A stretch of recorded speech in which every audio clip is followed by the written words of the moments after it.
বিসমিল্লাহির রহমানির রহিম।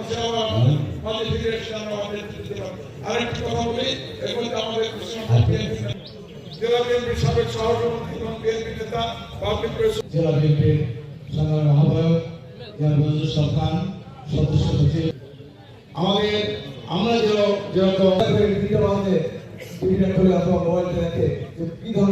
এ পর্যায়ে সংযুক্ত আলোচনা করার জন্য অনুরোধ জানাচ্ছি প্রতিবেশী রাষ্ট্র এবং এই দেশের কিছু কিছু মহলের ষড়যন্ত্রের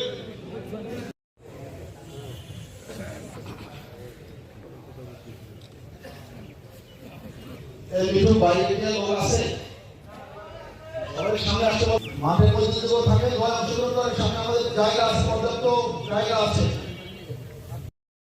মুহাম্মদুর রাসূলুল্লাহ সাল্লাল্লাহু আলাইহি ওয়াসাল্লামের পবিত্র রওজা মুবারকে পৌঁছে দাও।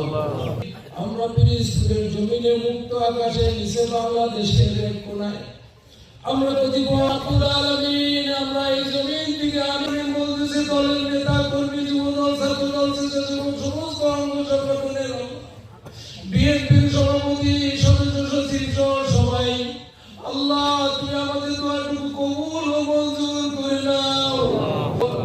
আমাদের দূর দেশে থেকে আমাদের ভারপ্রাপ্ত চেয়ারম্যান জনাব তারেক রহমান আহকারীর কাছে মায়ের কাছে আসতে পারে আল্লাহ, মৃত্যুকালে জারি করে রাখেন আমাদের মুখে লা ইলাহা।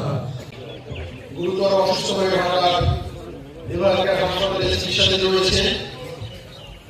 কয়েকদিন পর্যন্ত সমগ্র দেশে সর্বস্তরের মানুষ, 18 কোটি মানুষ অত্যন্ত উদ্বেগের সাথে দিনাতিপাত করছে আমাদের জন্য।